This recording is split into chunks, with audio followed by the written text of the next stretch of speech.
Allez, on y va. Chapitre 15, les 5 visions de Jean, du moins la suite. Alors, on va essayer de récapituler un peu maintenant avec des images tout ce que je viens de vous dire, mais avec un peu plus de précision. Donc, les particularités du chapitre 14 et du chapitre 15. Messieurs, nous commençons. On a commencé, hein? On y va. Alors, le chapitre 14 et 15 sont une parenthèse, une fenêtre qui s'ouvre et dévoile l'avenir pendant que le déroulement du temps présent, donc lui, s'effectue au travers de la narration, de la lecture du chapitre. Le chapitre 14, on a vu les 3 fameuses premières visions. Il a vu les 144 000 sur la montagne de Sion.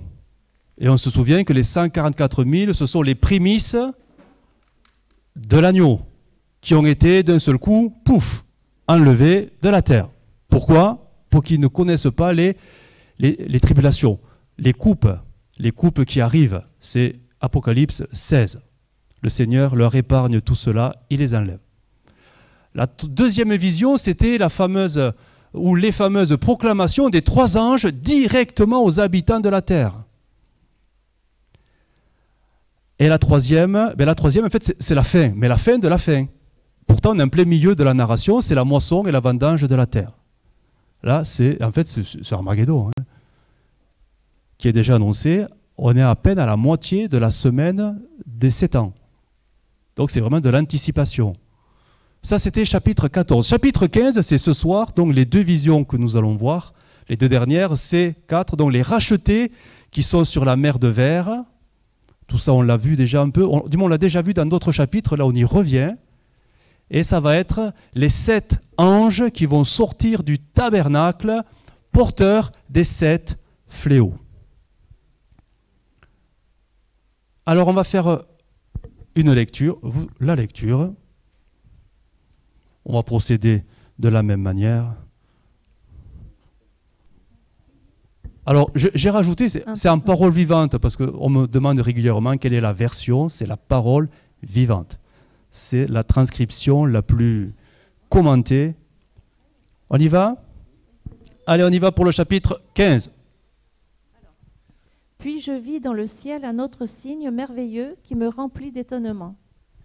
7 anges portaient 7 fléaux. C'étaient les 7 dernières calamités par lesquelles l'expression de la colère de Dieu atteignit son apogée.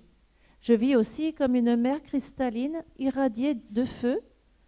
Là se tenaient tous ceux qui avaient vaincu la bête, qui ne s'étaient pas inclinés devant sa statue et n'avaient pas laissé graver sur eux le chiffre de son nom.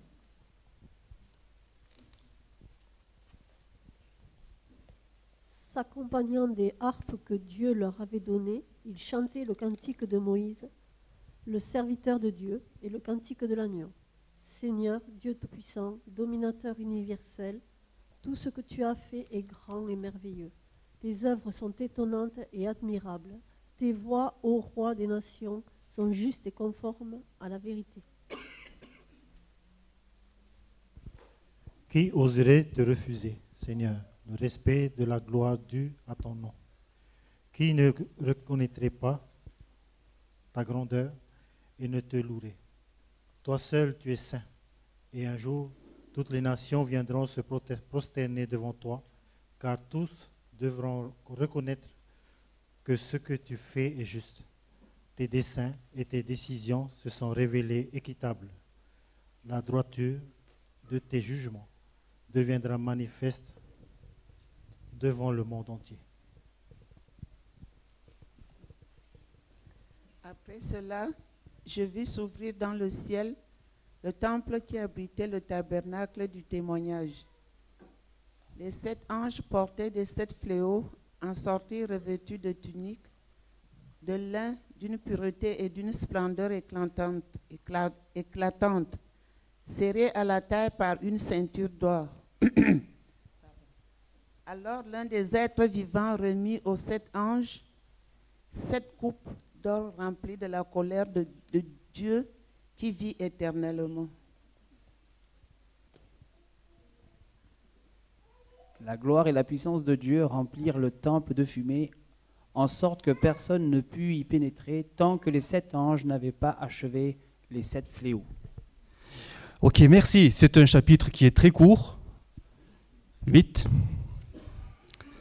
En fait, il est très court dans le découpage, mais en fait, il faudrait le fusionner avec le 14. Mais bon, le découpage, il a été ainsi. Est-ce qu'on peut éteindre toutes les lumières pour un meilleur visionnage? Alors, cette fois, il y aura 2 vidéos. Alors, première vidéo.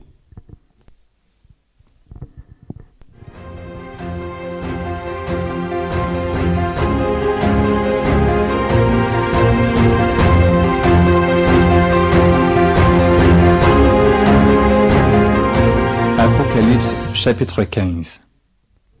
Puis je vis dans le ciel un autre signe, grand et admirable, 7 anges qui tenaient 7 fléaux, les derniers, car par eux s'accomplit la colère de Dieu. Et je vis comme une mer de verre mêlée de feu, et ceux qui avaient vaincu la bête et son image, et le nombre de son nom, debout sur la mer de verre, ayant des harpes de Dieu. Et ils chantent le cantique de Moïse, le serviteur de Dieu, et le cantique de l'agneau en disant « Tes œuvres sont grandes et admirables, Seigneur Dieu Tout-Puissant. Tes voies sont justes et véritables, Roi des nations. Qui ne craindrait, Seigneur, et ne glorifierait ton nom?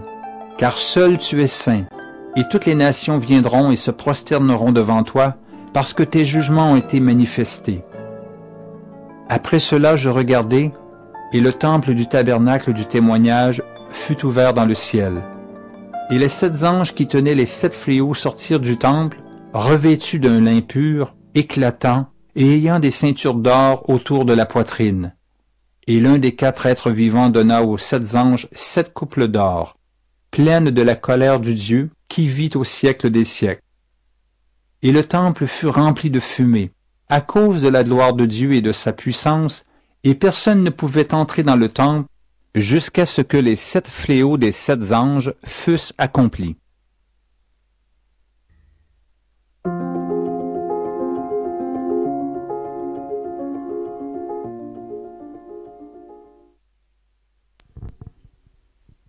Voilà, la deuxième vidéo, en fait, c'est le même chapitre qui est raconté avec d'autres images. Voilà, pour un peu plus d'illustration.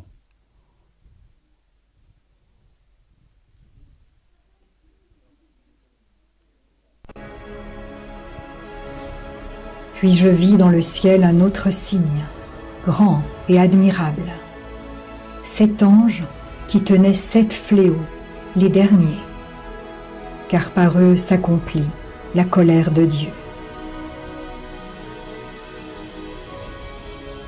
Et je vis comme une mer de verre, mêlée de feu, et ceux qui avaient vaincu la bête et son image, et le nombre de son nom, debout sur la mer de verre, ayant des harpes de Dieu. Et ils chantent le cantique de Moïse, le serviteur de Dieu, et le cantique de l'agneau, en disant « Tes œuvres sont grandes et admirables, Seigneur Tout-Puissant. Tes voies sont justes et véritables, Roi des nations. Qui ne craindrait, Seigneur, et ne glorifierait ton nom? Car seul tu es saint, et toutes les nations viendront et se prosterneront devant toi, parce que tes jugements ont été manifestés.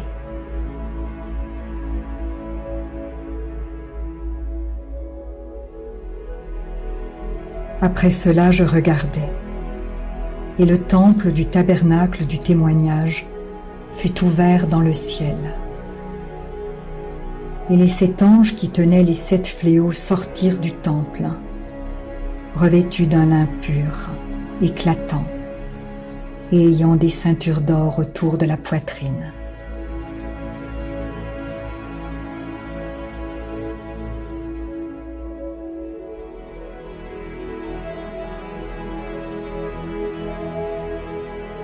Et l'un des 4 êtres vivants donna aux 7 anges 7 coupes d'or, pleines de la colère du Dieu qui vit au siècle des siècles.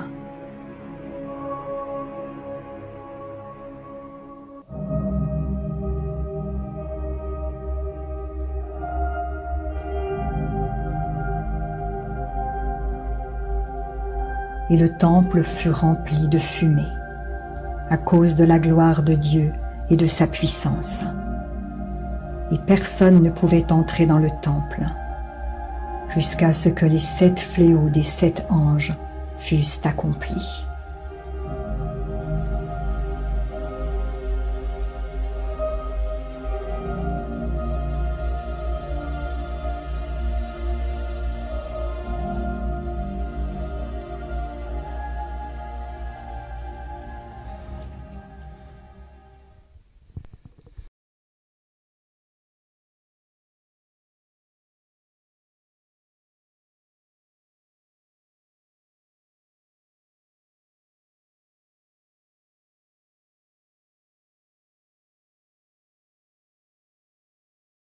Alors, ce soir, il n'y a que 2 questions.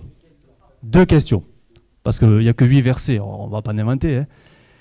Qui sont, c'est relativement facile si vous avez bien compris le déroulement de l'Apocalypse, qui sont les rachetés chantant sur la mer de verre? Voilà, qui sont-ils? Et la deuxième question sera, c'est simple aussi, en fait, finalement, que représente symboliquement, parce qu'on comprend bien que dans le ciel, il n'y a pas des temples tels que nous les connaissons sur la terre, que représente symboliquement le temple et le tabernacle de Dieu, mais dans le ciel.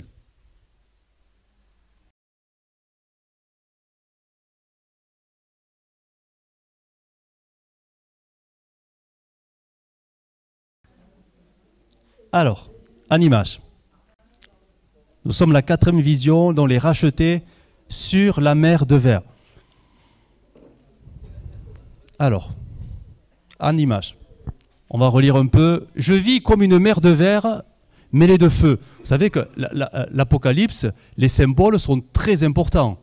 Ils situent les choses, ils expliquent un peu plus les choses. Et là, on est devant une répétition, parce que la mer de verre, on l'a déjà vue.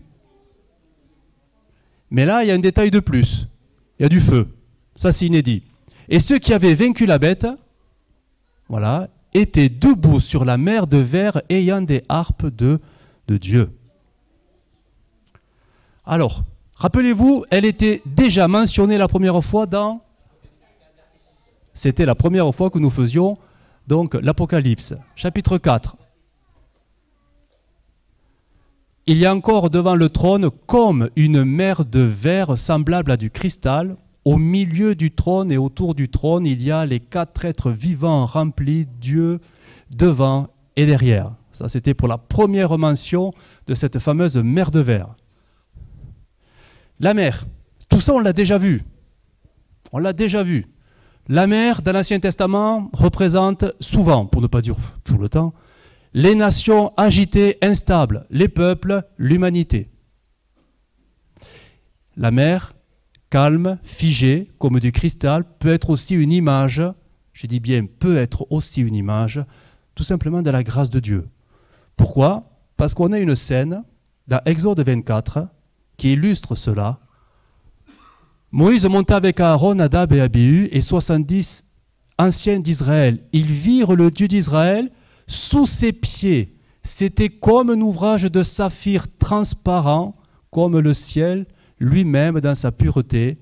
Et là, Dieu décide tout simplement de ne pas les frapper. Parce que personne ne peut voir Dieu et vivre. Sauf que eux, ils voient Dieu et ils survivent. Il n'étendit point sa main sur l'élite des enfants d'Israël. Ce qui a fait comprendre, dire dans l'interprétation que cette mer peut être un symbole, bien sûr, la grâce de Dieu. Tant que tu es dessus, il ne t'arrivera rien. Un détail apparaît, une mer mêlée de feu. Le feu est clairement dans la Bible l'image du jugement et de l'épreuve. Si les rachetés sont debout sur cette mer mêlée de feu, c'est pour montrer qu'ils ont échappé au jugement terrible de la colère de Dieu qui va s'abattre sur les nations pendant la grande tribulation, donc les fameuses 7 coupes. Les rachetés sur la mer de verre. Donc je relis le verset. Je vis aussi comme une mer cristalline irradiée de feu. Là se tenaient tous ceux qui avaient vaincu la bête, qui ne s'étaient point inclinés devant sa statue et n'avaient pas laissé graver sur eux le chiffre de son nom. s'accompagnant des harpes que Dieu leur avait données, ils chantaient le cantique de Moïse, le serviteur de Dieu, et le cantique de l'agneau, Seigneur Dieu Tout-Puissant. Ce qui nous amène à la fameuse question, donc on va y répondre. Qui sont donc ces fameux rachetés? Tous ceux qui ont vaincu la bête, l'Antichrist, et refusé d'adorer son image. Malgré les pressions et les menaces, leur prise de position leur a coûté la vie et sont morts donc à martyrs pour leur foi. On cible vraiment une certaine génération. Vraiment. Et seulement. Ces croyants morts à martyrs pour leur foi sont issus directement d'une période qui est très courte, 3 ans et demi, la grande tribulation. Ils sont clairement identifiés, mais probablement des croyants issus d'Israël, mais aussi de toutes les nations, de cette même génération, de ce laps de temps. Les rachetés chantent et jouent de la harpe devant Dieu. Alors là, bon, on est vraiment dans des suppositions. Hein. Ils chantent le cantique de Moïse et le cantique de l'agneau. Ça fait 2 chants bien distincts. Peut-être hein, que ces 2 cantiques sont des symboles marquant l'origine des rachetés, tout simplement. Le cantique de Moïse serait donc certainement, probablement, pourquoi pas, les rachetés juifs d'Israël, parce que Moïse, c'est l'histoire d'Israël, voilà. Et le cantique de l'agneau, ça serait tout simplement les rachetés de nations non juives. Des nations, tout simplement. On est dans des symboles, il n'y a rien de doctrinal, hein, c'est des possibilités qu'on trouve. Voilà. Ce qui est sûr, juifs ou pas, ils ont, ça c'est sûr, été exécutés pour avoir refusé d'adorer l'image de la bête. Ça, c'est écrit et on ne peut pas le mettre de côté. Apocalypse 13, la deuxième bête, le faux prophète, reçut le pouvoir d'animer la statue de la première bête, donc l'Antichrist, afin que cette statue puisse parler, et vous voyez, c'est écrit en fait, c'était déjà écrit au chapitre 13, faire exécuter tous ceux qui ne l'adoraient pas. Donc c'est toute une... Voilà, c'est tout cela. La bête obligeait tous les êtres, petits et grands, riches et pauvres, esclaves et libres, à recevoir une marque sur la main droite et sur leur front. Personne ne pouvait acheter ou vendre s'il n'avait pas cette marque, c'est-à-dire le nom de la bête ou le chiffre qui correspond à ce nom.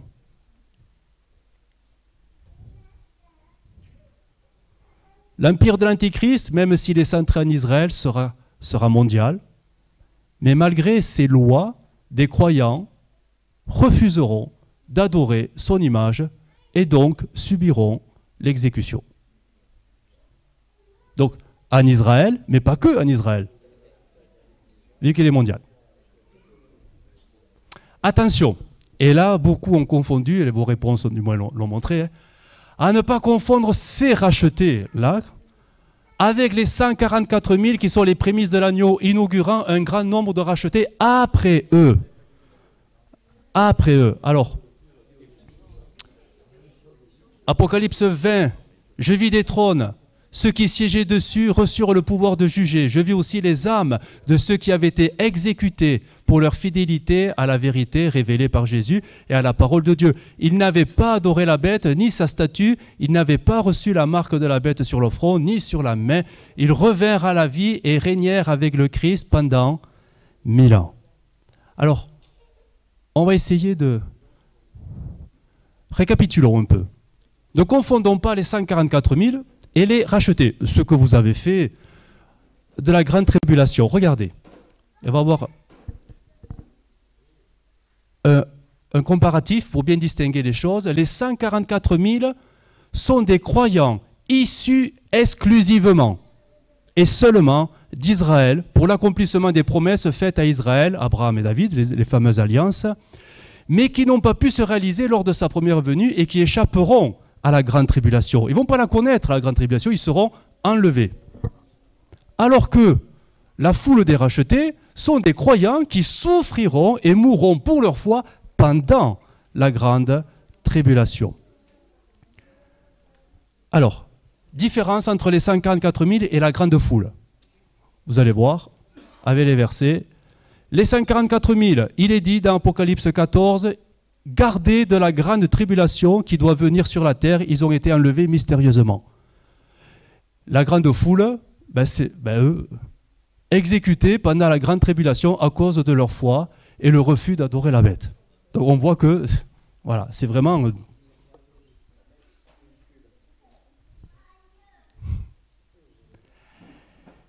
Les 144 000, eux, chantant un cantique nouveau devant le trône et les 4 êtres vivants.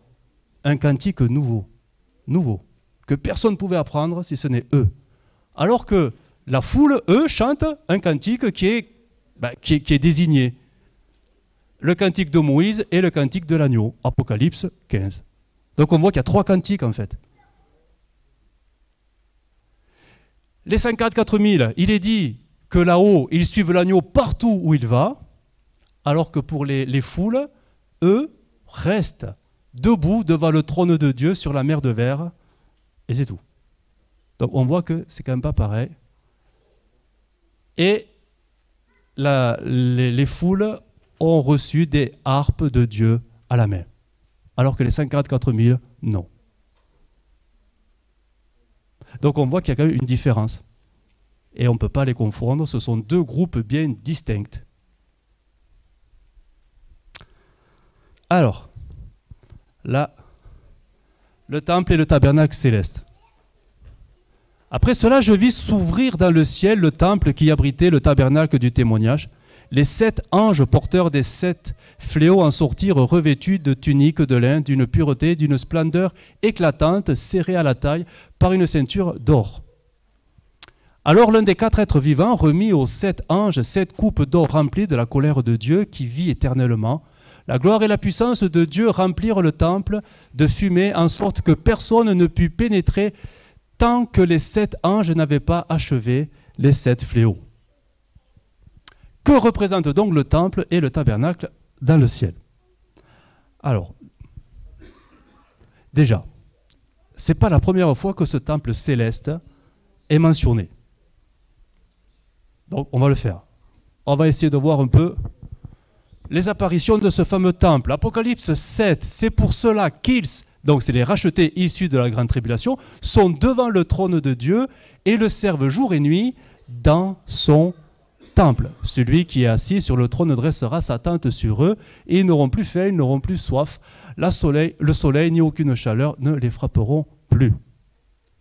Première mention. Deuxième, Apocalypse 11. Et le temple de Dieu dans le ciel fut ouvert, et l'arche de son alliance apparut dans son temple. Et il eut des éclairs, des voix, des coups de tonnerre, un tremblement de terre et une forte grêle. C'est Apocalypse 11. 14.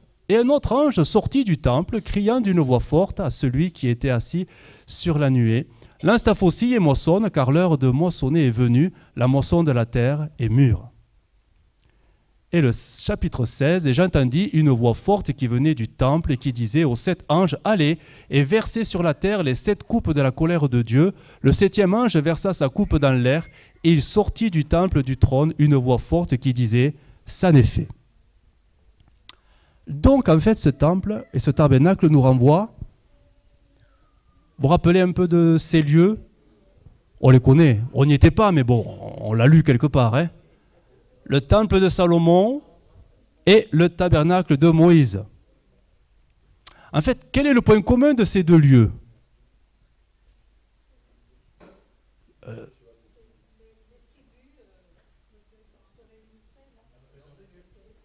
Plus simple, plus simple.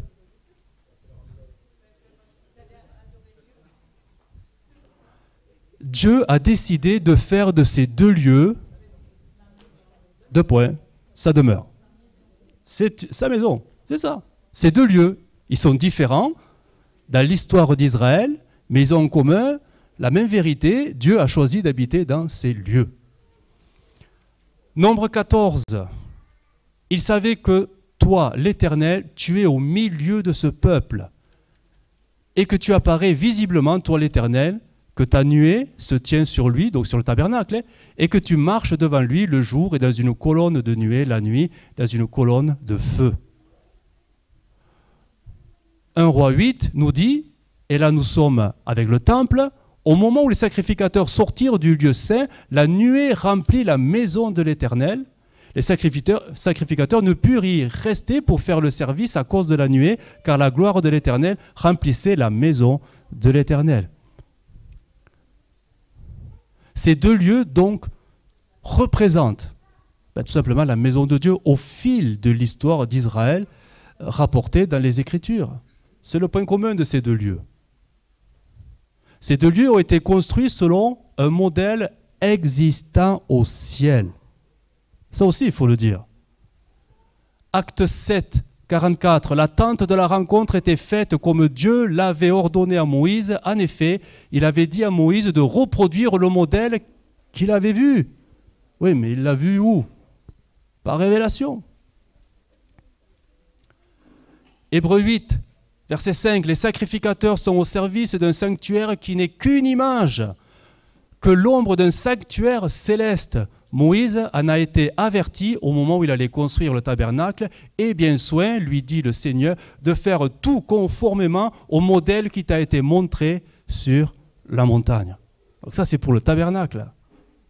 Et pour le temple, 1 Chronique 28, David donna à Salomon, son fils, le modèle du portique et des bâtiments, des chambres du trésor, des chambres hautes, etc., des chambres intérieures et la chambre du propitiatoire.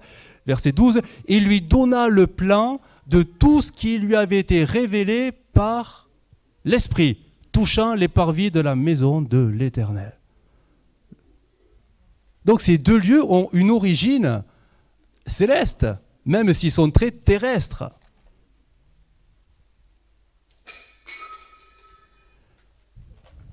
Que représentent donc le temple et le tabernacle dans le ciel? Hébreux 9, verset 11. À présent, le Christ apparut. Il est le grand prêtre du régime nouveau. Il est venu avec tous les biens annoncés d'avance qu'il nous a acquis et qui sont maintenant à notre disposition. Il a traversé un tabernacle plus grand et plus parfait que tous les sanctuaires terrestres, un tabernacle qui n'a pas été construit par des mains humaines, c'est-à-dire qui ne fait pas partie de ce monde créé.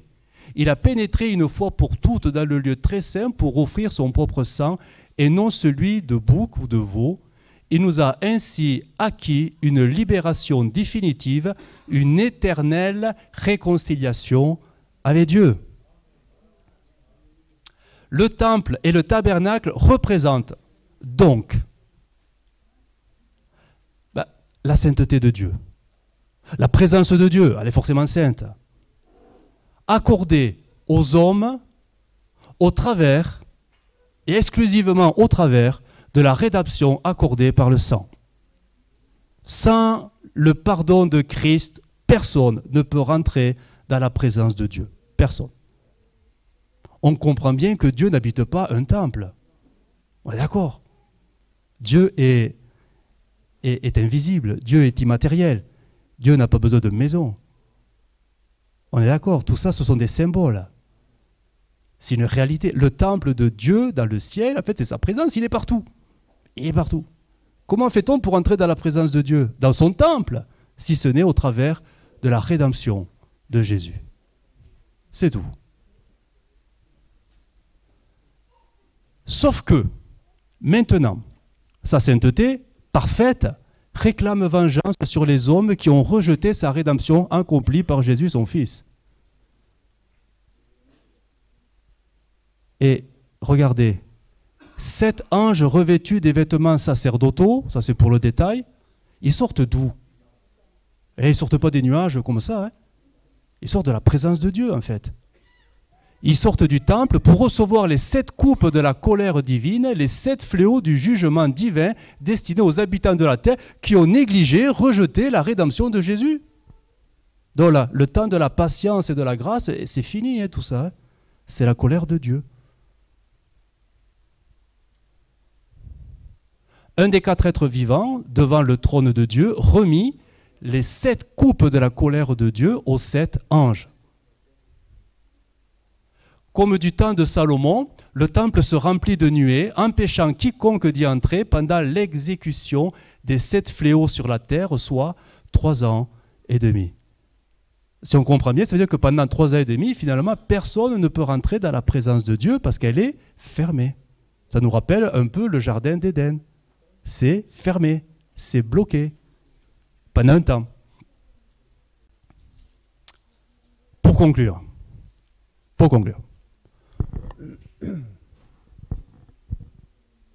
ce chapitre 14 et 15 révèle au travers de 5 visions le sort final des différents acteurs de la grande tribulation, c'est-à-dire la deuxième partie des 7 ans.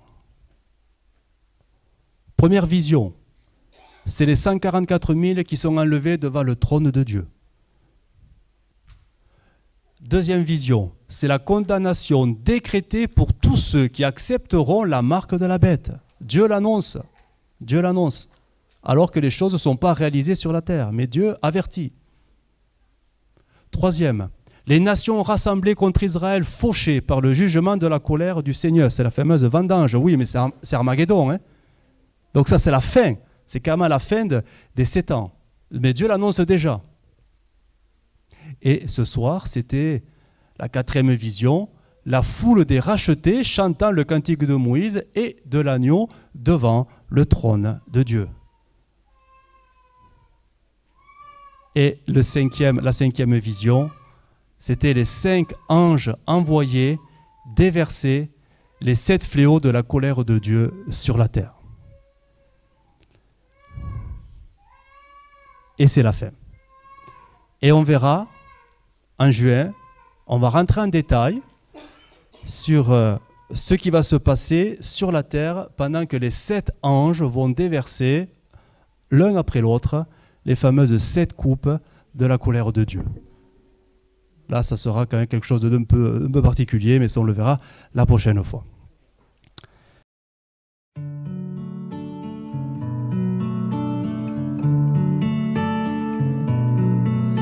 Well, I heard there was a secret chord that David played and it pleased the Lord, but you don't really care for music, do ya? Well, it goes like this, the 4th, the 5th, minor fall and major lift, the baffled king composing hallelujah, hallelujah, hallelujah, hallelujah, hallelujah.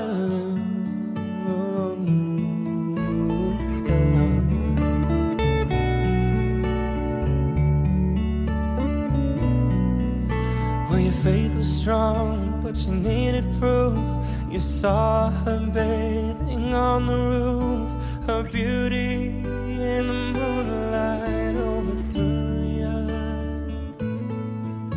She tied you to her kitchen chair, she broke your throat and she cut your hair, and from your lips she drew the